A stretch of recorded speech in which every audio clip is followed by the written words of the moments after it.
What's up, Big Blue Nation, and welcome to the Wildcat Zone. I am your host, Daniel Bentley, and on today's episode, we're going to go over the defeat that we suffered in Nashville, Tennessee, to the Vanderbilt Commodores, currently ranked number 18 in the top 25. We found out why, and I will get more into that when I talk more about the game, but I'm going to pick my MVP of the game in this game. Surprise, right? Um, and I'm going to kind of send a message to Big Blue Nation, to everyone who listens, my thoughts on the fan base as a whole.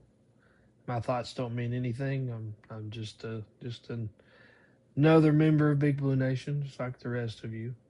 But just my thoughts on the state of the fan base and maybe a slight little message for Mark Pope, even though he's never going to hear this most likely. But I mean, it'd be cool if he did. Y'all like, share, and subscribe. Get it out there, um, and just I guess help me out. I guess. Um, but starting off, the Cats go down to a frozen Nashville that has just been hit by an ice storm, and they are clearly unprepared for what kind of game they were about to face.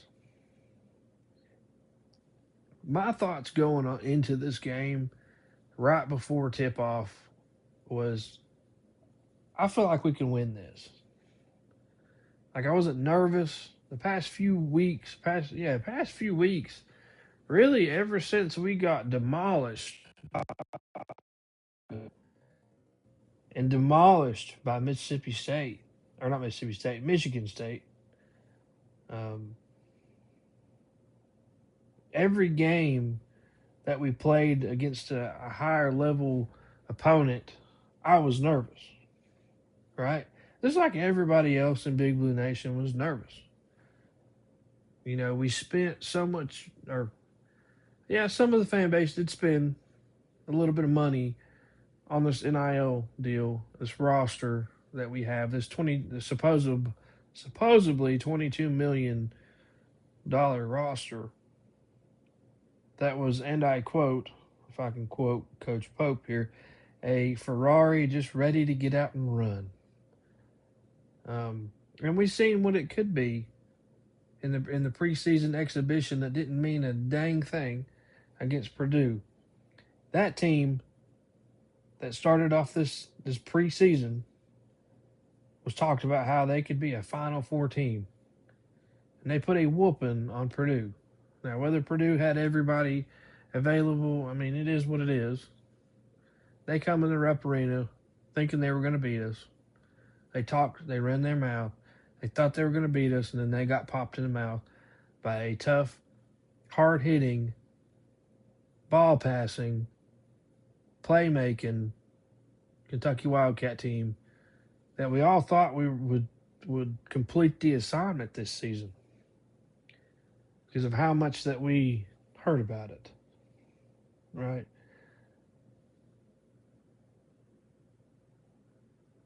Moving on from that, every game after that, we got beat by Georgetown. We get punked by Louisville. We get embarrassed by Michigan State. Embarrassed by Gonzaga. Embarrassed by North Carolina. And, I was nervous every game after that. Nervous. Don't know if we're going to win it. I hope we do, but I don't think we will. That was my mindset. We beat Indiana. We beat St. John's. Going into SEC play, I didn't think we were going to beat Alabama, and we didn't. But I thought there was a small sliver of a chance. Thought we would beat Missouri. and we blew that one too.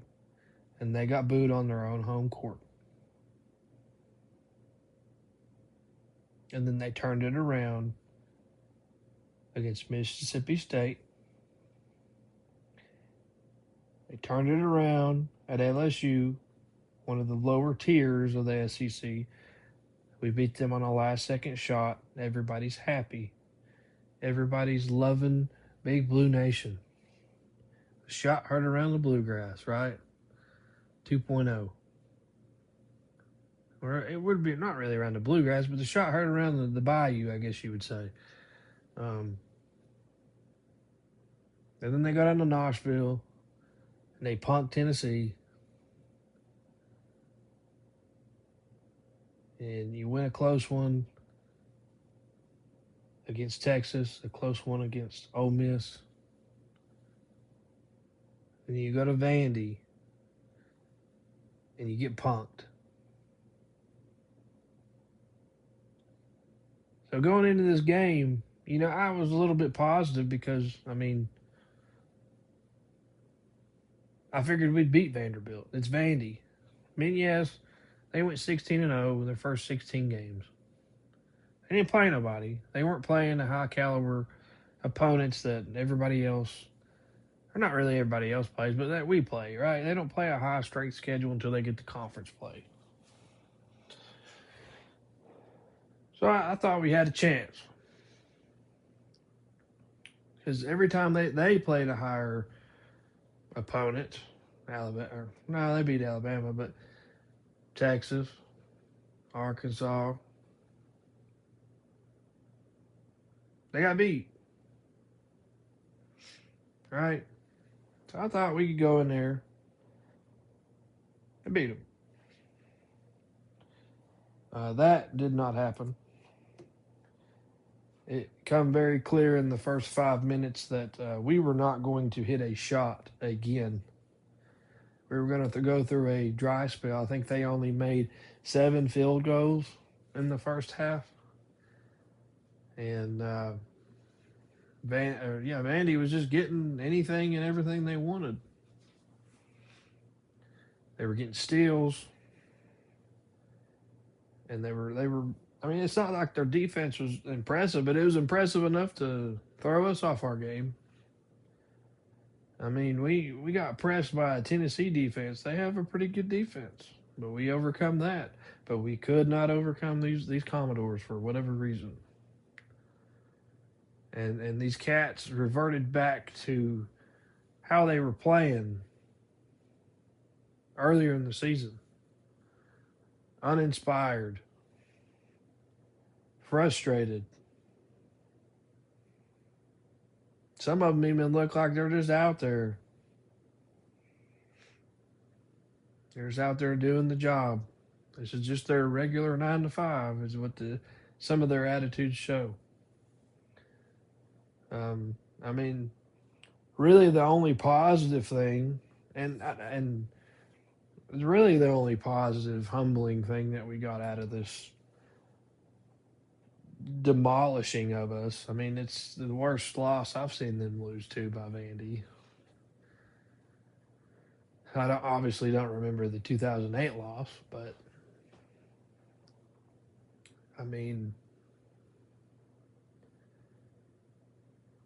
the positive thing that come out of this was Diabate was in there. Mo Diabate was in there trying to get rebounds, trying to play defense. He wasn't doing much of anything else. He sure as heck wasn't scoring the ball. But he showed fight on the defensive end. That man, he was going through three different white jerseys to try to get a rebound. And nobody else was standing there. That's the only positive thing. I give credit to OA for trying to get everybody else going because it seems as if whenever he gets going, everybody else kind of gets on that board. But when you got OA getting his 20-point game, you got Aberdeen getting close to 20 points, and those are your only 2 guys that are scoring, you're not going to win very many games. They were not passing the ball. They were not setting anybody up. They were just throwing stuff at the wall to see what would stick. And I don't understand it. I don't think anybody understands it. The amount of lineup changes that we seen last night, it was reverting back to where we were at against Missouri, where we were at against Alabama, where we were at against Gonzaga. It's like Coach Pope doesn't know what pieces to put together. And I don't understand it. Nobody understands it. Except the people involved doing the job, right? But my thoughts on the game, I mean, it was a humbling experience for these guys. Humbling experience for them. At least I hope it was. I hope it opened their eyes. Because they're not very good. I'll be the first to tell you that. Can they be good? On a given night, yes. Can they be great? That just depends on them. All right. So, that game, I mean, I don't really have very many thoughts on it other than it was just an embarrassing loss. That was not Kentucky basketball that we watched. I don't know what that was, but that was not Kentucky basketball. I give credit to them for trying, Owe and Aberdeen for trying to score points to get back in the game, but when nobody else is setting up I mean, they weren't setting up anything anyway. Aberdeen was just trying to dribble around like he always does, dribble around, try to draw a foul. He doesn't do that. He throws up something, and nobody was getting set up for anything. There were many plays where Trent was wide open. They don't pass him the ball because they're too busy trying to drive. And granted, nobody else was hitting threes. But what can we do? So that's all I'm going to say about this game against Vanderbilt. My MVP for the game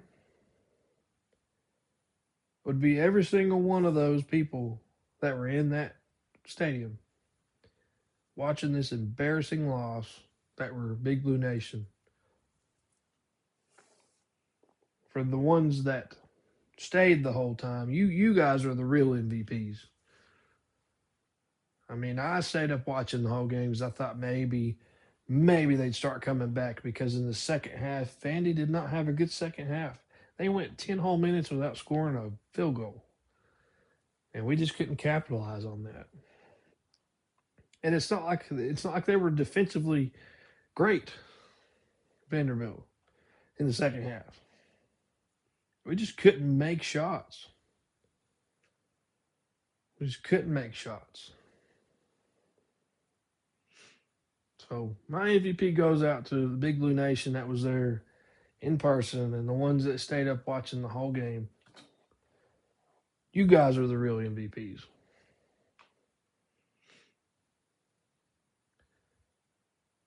So, my message to Big Blue Nation from your host of the Wildcat Zone, this newer podcast on Spotify and YouTube. You know, we have bad losses like this, and I see online, on Facebook, on Twitter, on any type of social media, people wanting to fire the coach, other people defending the coach. It's wishy-washy, right? You got 50-50. You got the positive people that are like, I'm going to stick with the team no matter what. And then you got the others that are wanting to fire the coach, quit watching Kentucky basketball. Why are we paying this money if we're just going to lose? And I don't understand it. This fan base is so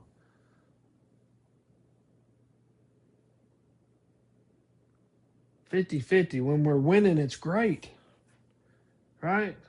We're winning, we feel great. Everybody's on cloud nine, and all is well in the world.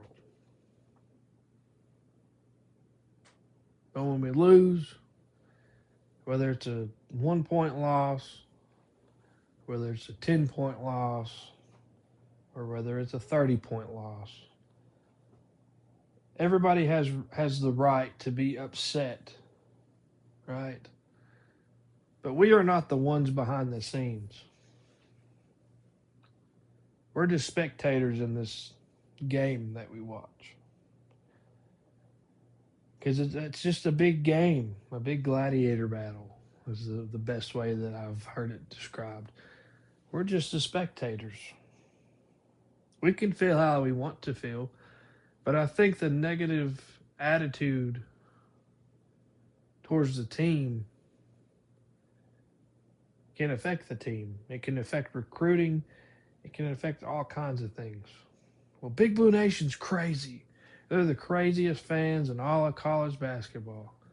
They live and die and bleed royal blue and white. They're BBN for life.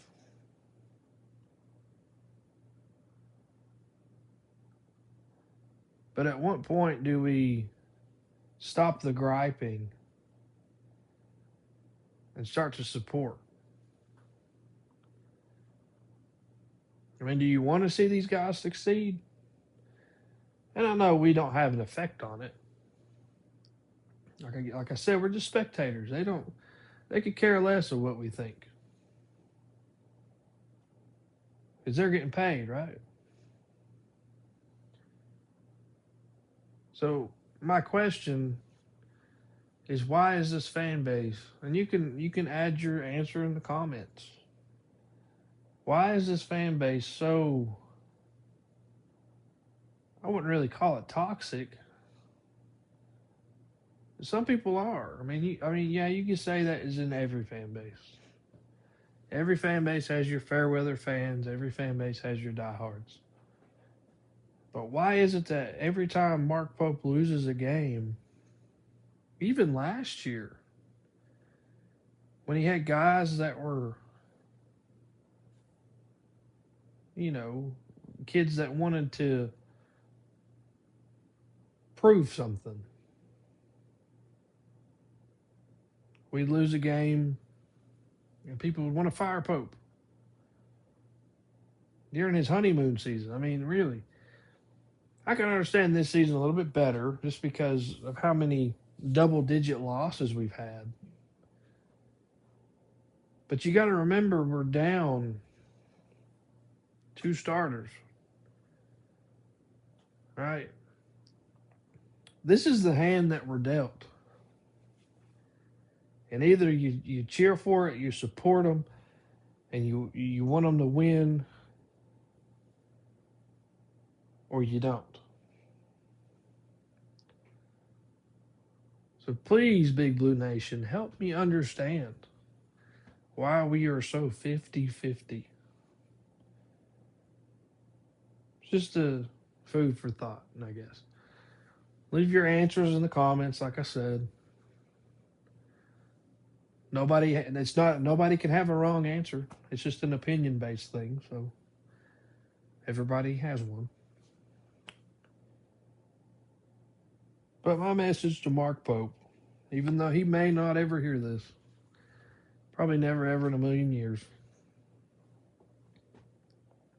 you have my support as a member of Big Blue Nation. I think that this is what it is. The season is what it is. Do I think this team can do great things? Yes, I do. Playing like they did Saturday, that's very unlikely. But I'm with you. You just got to figure out your pieces. Don't worry about analytics. Analytics can tell you so much. I deal with this kind of thing at my work. People base numbers and everything off of calculations of what should be in a perfect world. And analytics can only show you so much.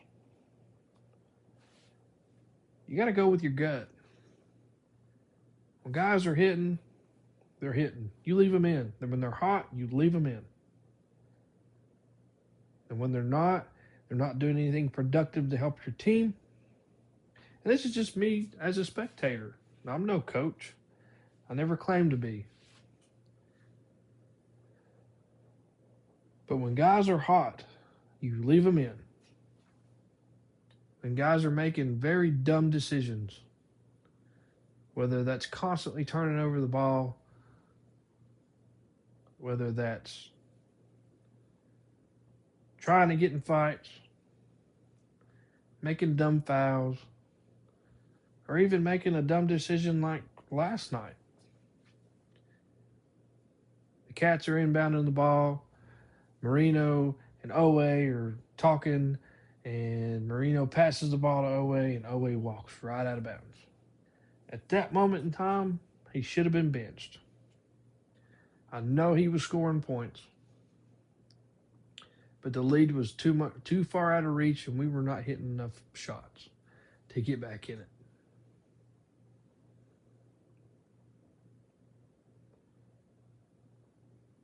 I'm not telling you what to do, but it's just my point of view. I'm with you till the end. I like you as a coach. I wish you'd call timeouts a little bit sooner before we get 10 down, 15 down, 20 down. But just go with your gut. You're the head coach of the Kentucky Wildcats. A lot of people say that you're in over your head.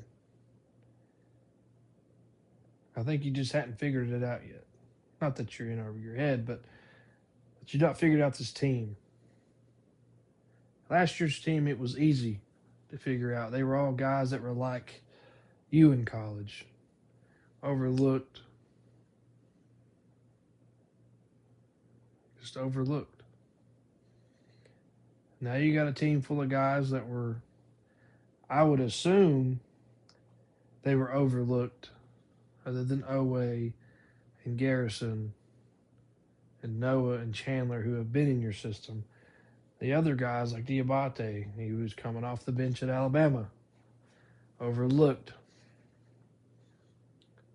Aberdeen was coming off the bench of a national championship team last year in Florida, overlooked. But I think that the only way to get to these guys is if you relate with them from whenever you were a player. Maybe you do, maybe you don't. I don't know. I'm not behind the walls or the closed doors.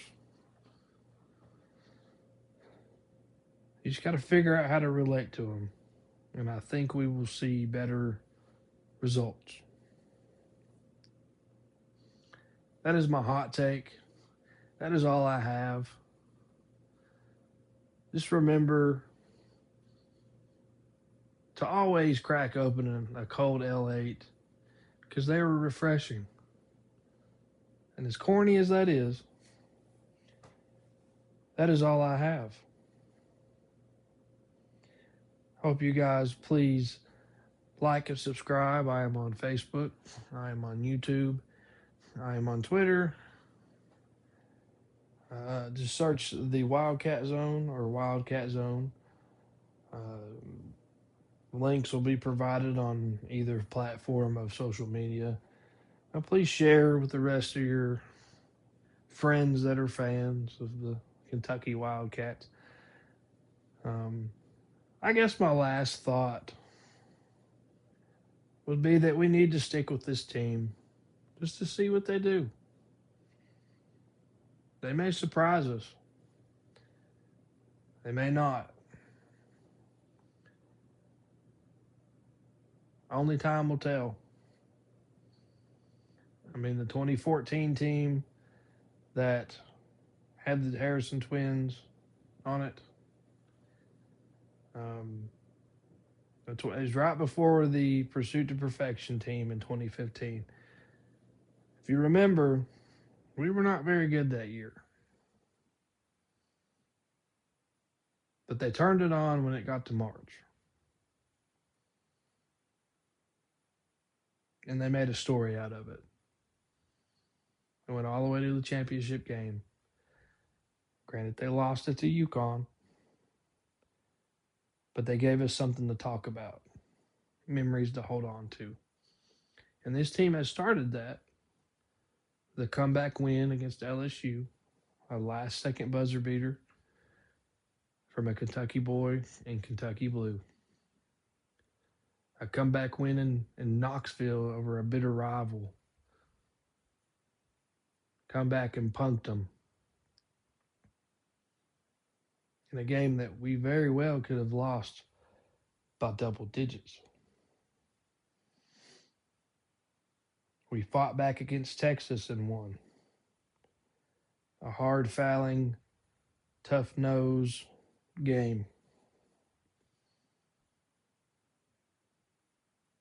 And we held off Ole Miss. Colin Chandler gave us a game against Texas, a game to remember. He was on fire. Owe was on fire against Ole Miss. So, I will leave you with that. Those are my thoughts. Please like and subscribe to the Wildcat Zone. And as always, Godspeed and go Big Blue. This is the Wildcat Zone!